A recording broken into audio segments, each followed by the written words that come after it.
I always joke that I retired at the ripe age of 27. Never really enjoyed beer. As a matter of fact, hated it.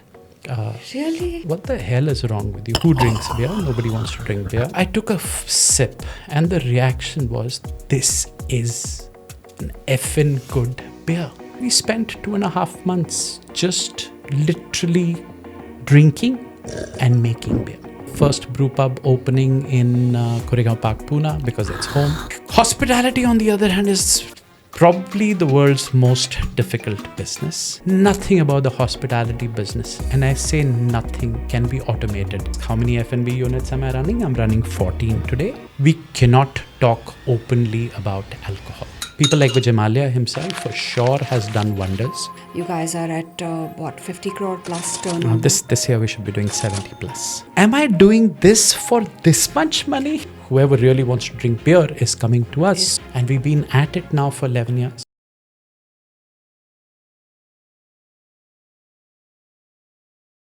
Today we are going to take a deep dive and go into what India is the third largest market for, the 70 billion alcohol industry, out of which beer forms a good 25 to 30%. We have with us Manu Gulati, who is the founder and the managing director of India's largest craft brewery. It's called Effingut. We have a lot more interesting founder stories coming up where we talk about their trials, we talk about their tribulations, we talk about how they reached to where they are. So make sure you quickly hit the subscribe button and stay tuned for a really exciting conversation on all things beer with Manu Gulati. Hi Manu. Hey Sampada, thanks for having me over. Happy to have you here. And everyone from Pune, and I think a lot of people from Delhi, Mumbai, Gurgaon know all about Effingut. So how does it feel? You've recently expanded to other cities. So how's it feeling? How does it feel? Great that craft beer is making inroads. Great that people are actually experiencing beer as it's supposed to be. Great that Effingut's been at the helm of this expansion, and great overall, and great to be here too. Okay, thank you so much. Yeah. And so 11 years, and I noticed, for those who don't know, I should say Pune used to be a smallish city where everyone knew everyone, right? So Manu and I are both originally from Pune. So your background's been a little bit eclectic. Yeah. So why beer? Why brewery? And how did you start? Let's start from the beginning. Okay. Beautiful journey. It's been so a little bit. I'll throw in my personal and the craft beer journey and how it came through. So actually born in Delhi, but brought up in Pune. I was 10 years old when my father decided to set Pune as a base. I'm actually a fourth generation glass businessman. My great grandfather was one of the first to have imported ainas from Belgium. Earlier the Maharajas did it. Nice. But this is before partition. The family was there, and we were the original glass and processing family in India. Okay. Post partition, there were factories in Delhi. My father set up here to supply to Telco, Tata Motors, when it was set up. So we shifted here. So growing up for me was all Bishops, Vincent's? Bishops. Okay. And bishops, and both sides, right? I was in Ferguson College and then Bharati Vidyapith, so I knew everybody from, and like you said, Pune was a small city. So Pune has been a beautiful city for us. So grew up in the glass family. The factory then had a partnership with a French multinational. You may have heard the name Saint-Gobain. Yes, of course. So Saint-Gobain came into India with my father's factory. Of course, I was involved with them in business. And at the ripe age of 27, when I was 27, my father decided to sell his holding to Saint-Gobain. So Isn't Saint-Gobain the ones who do the stained glass in the cathedrals? Oh, Saint-Gobain's a very large, it's a Fortune it's 132. massive. They've got many businesses, and one of them is glass, right? So Saint-Gobain is a French multinational. In all the most famous cathedrals Oh in yeah, the world. and they're very, very big, right? So I always joke that I retired at the ripe age of 27. So I've been one of those fortunate ones. But having grown up in the business family and a Punjabi upbringing, never really enjoyed beer. As a matter of fact, hated it. Really? Hated it from the bottom of my heart. One fine day, it's about 12 years ago or 13 years ago, I'm sitting with a friend of mine in a UK pub. And he says, beer pile. And the same reaction. I said, what the hell is wrong with you? Who drinks beer? Nobody wants to drink beer. So he says, okay, here's what you do. Just try this one beer. And I still remember that one pint. It comes back to me the way it does. 12 years ago, sitting at the UK pub, there's a pint that's been poured. And there you have, you have a little faucet that they pull out of. Casket beer. Yeah, the cask beer. And I took a sip, and the reaction was, this is an effing good beer.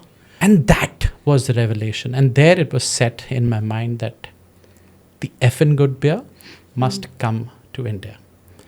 So right there and then, I can just over-exaggerate, but really as a thought chain went. So I enrolled myself into a brewing class in Sunderland, sleepy old town north of Newcastle. Joined up a brew labs, 10 of us in hostel accommodation. And we spent 2.5 months just literally drinking and making beer. And those 2.5 months also was where the business was studied in. Okay. And that was that. And I was armed and came back to India with the first brew pub opening in Koregaon Park, Pune, because it's home. And it's been a journey since then. And we keep going. Nice. How did you start? Where was it that, okay, theek hai, just one, bar for fun is not good enough. I'm going to make this into a business. When did that push happen? So, Koregaon Park, we set up the first brewery. These are all micro breweries, right? That The scales are 11 years ago now. Yeah, we started operation 11 years ago. So let's just say 12 years, roughly in that area. Yeah, 12 years. 2014 is when we went live. November 2014, we served our first pint. 13 was where my training and the setup was happening. Now, I remember having, of course, when I came back, all charged, I must make the most beautiful beers that I possibly could. I jumped into it, having no idea about hospitality. It was just beer at the center focus. Okay. Hospitality, on the other hand, is probably the world's most difficult business. Nothing that you said about 300 people, which I'm counting 487 today, nothing about the hospitality business, and I say nothing, can be automated. Yes, you have your POS system, you can take the bill, it automatically gives you the bill, you can do that part. You can do your inventory control on the computer, but it's only a people's driven business. I say it's the world's most difficult business. You said that. You said both alcohol and alcohol in India. Yes. Alcohol in India. Yeah. And I'm doing both. God. Yes. Tell us why you said that first. It's the world's most difficult business. You work too hard for too little money. Now that said, somebody asked how many F&B units am I running? I'm running 14 today. But 14? I thought we were at 7 or 8. So pubs, bistros and shops. So if I'm going to throw them all together, we have various this one. So I'm running 14 as we speak. But yes, it's one of the most difficult jobs. And you cannot scale this business. You have to duplicate, and only people can do that. So very difficult business. But there you are. Yeah. So one of the criticisms I hear is that the laws and licenses governing this hospitality and F&B are really archaic, and that kind of becomes a hurdle for you guys. So it's not only the hospitality, and you heard me saying, right? So two most difficult businesses to run in India is alcohol and hospitality. Hospitality for the reasons that I've pointed out. Now you come onto the alcohol part. We, as an alcohol policy in India, are governed by the Prohibition Act. Our act at the center says prohibition. So I'm just going to interrupt you for a second. So are the rules different for hard liquor, if I can call it that colloquially, and for beer and wine? Is it a different set of rules for... So the complexity is the center says alcohol in all forms is prohibited in India. Okay. But the states may do it at their own whims and fancy, literally. And tax how they feel like. It's left over to the state. So you have some states which are dry and some states which are not. The policies are written by the state of every state individually. They don't have anything to do with any other state. They will tax, and we have to apply for a license. So in all ways, it's still a license, Raj. Every state has a different policy. Every state has a different alcohol, hard alcohol, country liquor, wine, beer, microbrewery, craft beer policy. Now, to circumvent around the policy, trade between a state to the other state is also called export and import. But that's sounds very expensive. I don't know if it is. It is. It's time consuming. There's labeling registrations. There's taxation, limitations. Limitations not only in this, limitation also, it's because the consumer is there. He does want to consume, but it's one of the most ones to make difficult one to make a brand in. We cannot talk openly about alcohol. So no it's dark media, yeah. Yes, so no advertisement is allowed. You can't take up billboards and you can't do it. You have to walk down the surrogate ride. So one of the most difficult places to even make a brand out here. A very obvious sort of question is that when you talk about beer and in India, the first person that comes to most people's mind is Vijay Mallya, right? The king of good times. The king of good times. I wanted to call you the prince of good times in my introduction. Puna's prince of good times, but he said no. Nowhere am I that age of a prince. And effing good times, yes, for sure. Yeah, okay. Effing good. That's a good one. Effing good times. So, do you, your brewery is about, you got into this business about 12 years ago. Do you give him some credit with getting beer to, obviously beer was always there. Would you give him credit about getting it to the forefront in the Indian consumer's mind? I would absolutely have to. So there are a lot of people, him and others, who have led earlier. It's now through social media. The younger generation is aping the West a lot more. They're now open to, but at a point, even today, most of the families, 80% of the family, this alcohol is still a taboo, right? But there are generations that are changing, right? Especially in maybe the generation that's coming after us is a lot easier because we become a lot easier. Yeah. So it's all right to be doing it. We are actually guiding our next generation to do it in moderation rather than, I remember my father saying, you want to have your first drink, you'll always have it with me, which I did. But it's getting easier. But at that time, people like Vijay Mallya himself for sure has done wonders to take this business forward. Alcohol, more or less, understand it's a brand play, is a commodity. I call it a commodity. You could make alcohol, one alcohol to the other alcohol to the other alcohol. You'll have this change to that change, right? But it's a lot about branding. And the way Mr. Mallya has really come along, has taught people with a country which had so many restrictions, with so many laws-wise, consumption patterns-wise, he's done a wonderful thing to introduce them to beer. The only thing I say is if he had introduced them to a good beer, would have been better. Ouch. No offense taken there.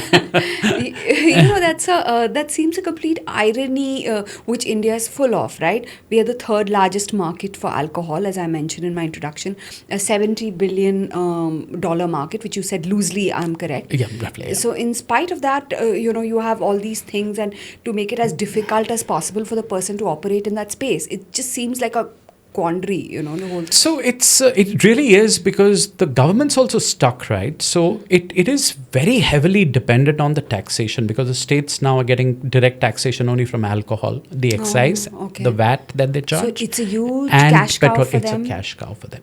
It's a cash cow in every reason. You want to become a distributor, license. You want to become a manufacturer, license. You want to import, license. So fees involved at everywhere. You sell it, there's VAT. Delhi charges 25% VAT on your sale price at a restaurant. Maharashtra charges you 10%. Every state has a different one. So it's a cash cow. So they really do want to promote it. We all remember what happened in the COVID. It was the only business that was functional. but also don't want to make a show for their political points, whether they can really, are they supporting. So they will always, they're there.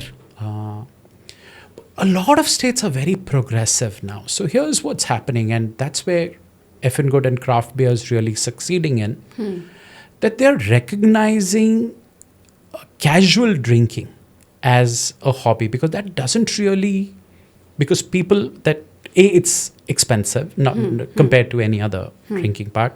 If you go down to the country liquor, the point is to get a buzz, whether you're getting from country liquor or you get it from here. It's also a different economic group. Yeah, there is. So they're promoting that. Like the wine segment, they want to. Craft beer definitely up in the front, because when I joined, there was no concept of craft beer. Literally, I've started from the days of the first license was just released.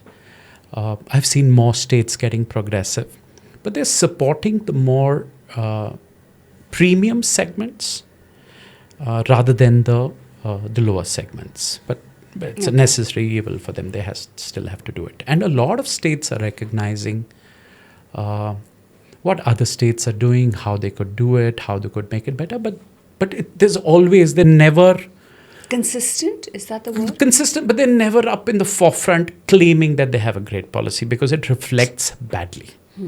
Because the ordinary voter would, or that's at least the part that says that. Yeah, there's still a lot of, judgment there in that sense. Yes.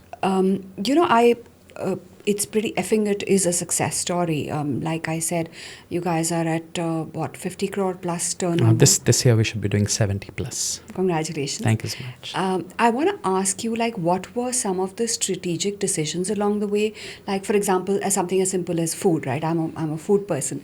So did you decide to have food which is, on your website it says that the food which kind of goes with the beer? Pairing, yeah. Yes. So usually we only hear that about wine or about other things. But sure. What was the strategic decision? What kind of food? Or which cities? Was that a strategic decision? What locations? Was that a strategic decision? So it's been that a lot. So started with this craft brewery 11 years ago, not knowing what hospitality was, didn't understand. And that's what also happens currently. A lot of people get into hospitality without really knowing what they are. I was one of those fortunate ones that went with the gut which says, be hospitable. So my thing that I used to tell my team was Punjabi ban, daru pila, right? So you came to Effingut initially 11 years ago with me knowing nothing about it, right? And only excited to sell beer, and that I have created myself. The only everything, when the team would come and say this, I said, chhad na, Punjabi ban, daru pila. The guys come in. So we were hospitable from the heart, right? Okay. And that's the only reason that we were successful with Effingut Koregaon Park, the first unit. Okay. How long was that the only unit? Like how many years later? Couple of years. I think a year and a half or two. Okay. 2 years. 2 years, that was the only unit that we were. Or maybe 3. Yeah, 2 for sure and then 3, yeah. And it came from the heart. Was I making money? No, I wasn't. No. 3 years you're not for 2 years, 3 years. I can't say I was losing money. I had no clue. When the chef said that we want to put imported cream into this, I nodded my head because I had no idea. I said, "Tu khana acha bana, main beer achhi banata hu," right? By the time we actually started writing the P&L, I'm saying, okay. This is not looking good. Never a loss. But the thought was, am I doing this for this much money? That's a good, that's a good bar to judge. Yeah, sure. Yeah. So, really, those many man hours, I don't know where my weekends are. I'm at the pub. My days are at the pub. What am I doing? Enjoying it thoroughly. But anyway, that's how it. So then came an opportunity because we had a large brewery. It's a microbrewery set up at Koregaon Park, state of the art, because my heart was into it. A very dear friend of mine helped me literally build it from scratch. And I said, we have the capacity and we have the customers. Now what are we going to do? So Baner was the automatic expansion. So we went to Baner. 2016, we opened Baner. So that's 2 years into operation, we opened Baner. appointed a manager who said, I will take care of all this because I had least bit interest in the kitchen and all that stuff. I said, I'll make good beer. I'll make beer there. I will ship out to you. And here's my investment. Also very passionate about doing up the brewery to look like this and the word. And working with the architect, getting drunk in the middle of the night and putting up a chair up in the hawa. We'll send people to sit there and all that chit chat. That's the fun part of it, right? So got into it, started, had a beautiful launch. The whole Pune was there, people raving about it, blah, blah, blah. And I finally said, okay, now it's started. The launch is done. My job is done. I shall go and chill. So अब धंधा चलाओ तुम लोग. 2016, nothing was really automated. Nothing was online, blah, blah, blah. So I'm sitting in seclusion at our home in Khadakwasla, and I'm just, okay, now I'm chilling. The only way I could find was Zomato reviews and Google. There were no Google reviews, Zomato reviews. One after the other, negative. At your newly opened. At my newly opened pub, right? And so panic, I call and I say, what happened here? So the manager says, sir, a POS system, which is the main backbone order system, software has crashed. So I said, then what are you doing? So he says, sir, we are trying to figure. So they don't know what have you ordered. They don't know what kitchen is done. What kitchen has to do is gone there, blah, blah, blah. So I said, here's what you do. You NC everything. You charge no bill. Let people eat and let them go. Now the next day I go and sit there, and that's where my real learning started. There was no POS system because my manager dearest hadn't set up a POS system. Oh God. My servers didn't have table numbers known, so people would go pick up from the kitchen and would walk around and say, "Aapne chicken chili order kiya hai? Ye beer kiska hai?" It sounds like a dream for the customer because you can just hijack whatever you want. And they did. It's a disaster. And they did. And I let that happen from my heart. And I said, okay, I'm screwing up. But that business, Sampada, was people loved us so much that business, within the first month of this crappy management, all led by me, actually did more business than Koregaon Park put together. Okay. So it was just a success. And again, right, so you get the formula right. You got. So coming back to your question of food, say I can talk endless about beer, right? So the food has always been with a thought process. And this was post the Baner thing where I started studying and I started understanding what happens, where the kitchen sits in, what our food costing should be, what is the consumer really having. And it just boils down to we Indians, along with our drinks, love our food. We like to have our chakna with our beer or alcohol. We like the fried stuff, unfortunately. We do. Especially with alcohol. With alcohol. And so that's what our menu then went towards, which says 80% of our food is bar bites. Unfortunately, we do try and give some healthy options. But it's beer and people prefer. I sell 2 tons of potato a month. Wow. 2 tons of potato a month today. And that's what they like to eat. We are not claiming anything. We're not claiming healthier. We're not claiming anything. We're saying, okay, this is what you do. And our food then is towards the end. If you want to have, it's like plated meals. It's a portion enough for one. You can share a little. I sell a lot of dal bhat at my restaurant. No, really? One of my biggest sellers is dal bhat. Indians will remain Indians. Heart is in India. And I've always told my team, I said, don't fight it. Swim with the river rather than against the river. Against is way more difficult than this one. But that's what the first journey was. But at the focus, it's beer, and being true to the product and being true to hospitality. Nice. So it's been a fun journey so far. So Manu, I have a fun question. You have all these memes, online. Ki rum drinkers are like this, whiskey drinkers are like this, wine drinkers are like this. So in your opinion, what are beer drinkers like? So beer drinkers are the sweetest people ever, and especially if they're craft beer drinkers. That's being specific. Very specific. So here's what happens in our craft beer business, right? So the people who know about beer, they've got a lot of gyan to give. And like I always say, there's a chip on their shoulder when they talk about craft beer because there's so much to talk about craft beer. That's fair. Okay. And they will go on, you heard parts of me also. I had my first beer in the UK and there are enough those that didn't come in there. The others are just followers who will just nod their head and will say, okay, but मुझे तो अच्छी लगनी चाहिए. But like I said, they're the sweetest lot there So ever. like you said, beer drinkers are the cool people. The cool people. They're the good people. They drink beer. Yeah. That's what it is.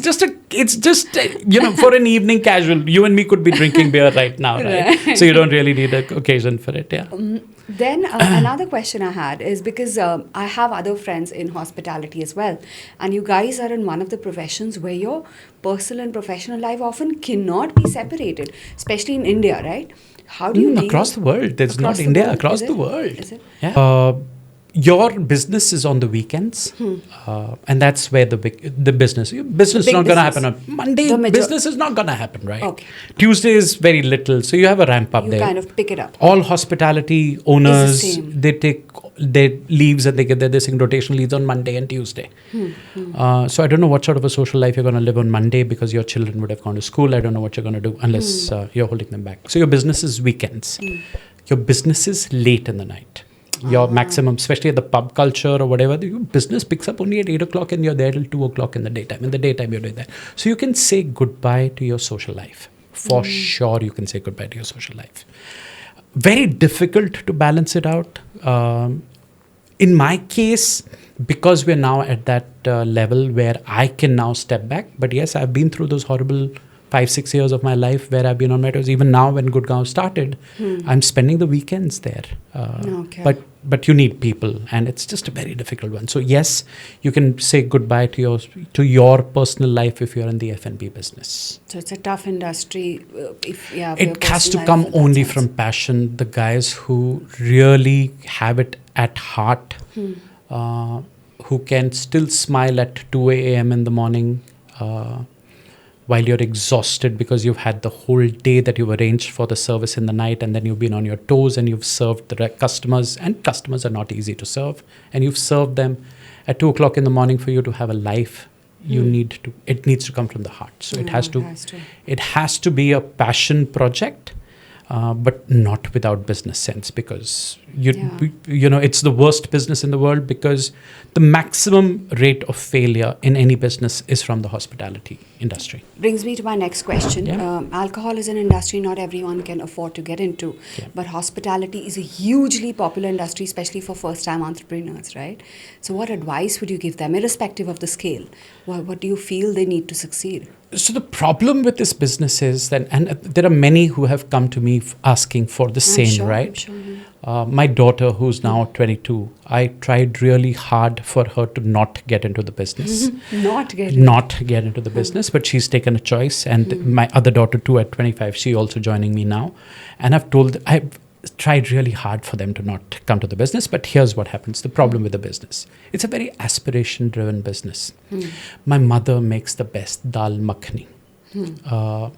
Why am I working at my 9 to 5 job when that chai wala across is actually making more money than me? These are very standard reasons.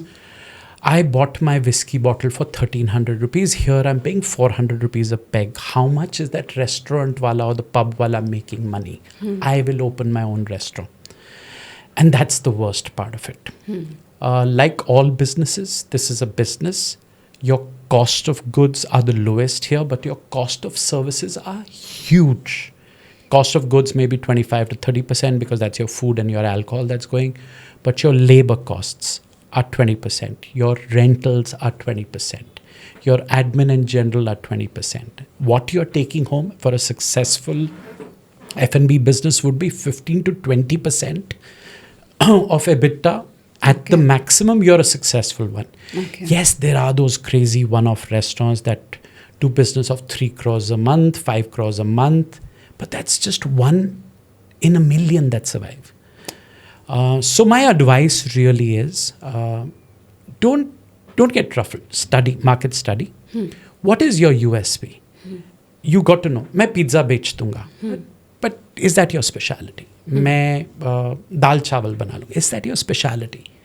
Is that the area, the study, like we mentioned at the beginning? Study karo. What is the demand for? There is no point of setting up a Chinese restaurant in an area that wants to eat idli dosa, right? So do a market strategic Do a study. market study. Do a market study and don't get fooled by the rosy picture. It looks all glamorous, but it's the toughest business to run because there are so many variables. Your chef has joined you today, your recipes are not finalized. Even with us, we finalize recipes. A chef changes to another chef, his taste changes. Yeah, it does. Yeah. You can't do anything. It's the same. What is the same recipe or whatever? Yeah. The way he flips the damn palta Yes, to the yes. way this guy flips, Yes, absolutely. changes it changes the taste even marginally. So your customer's gonna. So my advice is, and I've said this to everybody, and whoever's come to me, I've got friends, kids who've come in, and I tell them to read this one book, Business on a Platter by Anuti Vishal. Okay. I think I've got the name right. Anuti Vishal is, I think, one of those time ones. She actually, I think it's called Business on a Platter. She's actually detailed out the business of F&B in India and how difficult it is. So I always tell whoever comes to me and I say, please read that before you get into the business. Okay. And I explain to them all these things because it's a lot of variables. It's a lot of difficult. Hospitality has to come from the heart, literally. And then they always ask me how many hospitality units, and I say 14, and they look at me and they say, you're an idiot. You are doing 14 and you're telling us not to get into the business, but that's not what my thought is. It's a very, very difficult business. Things have also changed a lot. They've changed every couple of years, right, in this business? To stay current in the business is impossible. To stay current, 60% of all F&B outlets, and I'm saying from the 5 stars to the chai tapari, will fail in the first year. 80% of the leftover will fail in the second year. Once you've crossed your threshold, now Effingut Koregaon Park is now 11 years old, 12 we will be completing. We just celebrated 11 years. Now it's ready for a revamp. Yes, beer's at heart. Hospitality is at heart. Location is great. So we've been, God's been kind, we've been fortunate that we've been doing it for 11 years, but we've had our ups and downs, right? But it's ready for a revamp because there are other craft breweries that have come into Pune. And they've come in with a newer, fresher vibe. But you guys have been there. We've been there because we hold our beer to heart, right? So whoever really wants to drink beer is coming to us. Is coming to you Is guys. coming to us. So we hold that at heart. But I have competition. There's no doubt about it. And then you have to survive that. And then you have to. Oh, it's a tough business. But you've kind of survived, and I saw on social media, Gurgaon is your latest feather in the cap. Also, there's something. Is your beer now available in a can? And Oh, I yes. saw like little bottles. I don't know what they're called. Stubbies. Okay, so is that what you're looking? You mentioned staying current. So what are you going to do to stay current, and what are you excited about? I'm glad you asked, but right from day one, if it was only hospitality, Sampata, I would have packed this business up. I would have said that I'm not interested. I don't want to go into it. There's one part that goes is in craft beer. I told you two most difficult parts about, alcohol and hospitality. I'm using hospitality as a brand building exercise. And I've done that. We also tried Calcutta, but we had to, during COVID was horrible. We lost 5 of our outlets, literally. So it was just horrible for us, and we had to reset and restart. But I use my hospitality as an introduction to my customer. I call it my showroom. You come here for the hospitality. You try out our product, which is craft beer. And then we will chase it down by making craft beer available to you. There are many beer brands that are there in India who have failed. There's a beer brand that is struggling, has caught onto the market, but just by mounting a lot of losses, thousands of crores worth of losses. It's only for brand creation the losses exist. We're doing it in another way. We're doing a brand creation in a positive manner. We will earn money from our pubs. We will invest that into more pubs, which will create more brand awareness. And we've been at it now for 11 years. So we went with Koregaon Park as a pub format, brew pub. We opened tap rooms, so we would take the beer from here in kegs and we would ship it here. Then we moved into growlers. You may have seen those 1 liter. Yeah, I've seen that. Yeah, so those we opened 9 of them across Bombay and Pune. They're like ice cream parlors for craft beer. You come in there, we've got taps, we will fill it in a bottle, and you take it away, we'll also send it to you at home. I didn't know that was And possible. refillable. So Okay. we went into retail with that. We have 9 of those shops. Okay. They're called growlers. Growlers. All right. Just because when you cap it and the carbon dioxide, Yeah. and it makes a growling I noise. didn't- So I wasn't aware that's why this they was call possible. growler stations. So they're just like that one. So we went into retail with that, and then we've just about few months ago launched our cans in craft beer. And now we've launched our stubbies. Stubbies are those 330 ml. So now we are in 260 retail stores in Bombay and Pune. But this is pure craft, no chemicals, no pasteurization, nothing. We have like a cold truck, like an ice cream truck that goes out every morning to these 260 stores. We replenish like a milk product. If you've sold 3 cans, here are 3 cans to sell today. Okay. So that's how we are running our craft beer business now. And we are looking forward to grow that. There's a new brewery that comes live in September that gives us more capacity. And then we hope to grow, but we will copy this system. The aim's clear that we want to be the largest craft brewers, but never forcing the product, only letting the product take us forward. Speak for itself. Yes, that's right. So that's how we've been growing. All right. So so thank you for this, Manu, and here's to more effing good time. Thank you so much, Sam, for that. So we just finished our chat with Manu. If you thought alcohol and the hospitality business in India was all fun and games, this was definitely a wake-up call. It was really interesting learning not just about the technical parts of the beer business, also the business part of it and what it takes to survive, survive through COVID, survive through 11 years, and build up a legacy in the craft beer business. I hope you all enjoyed this. Don't forget to like and subscribe. And thanks again, Manu, for doing this. My pleasure. Thank you so much, Sampatha. This is special. Thank you so much.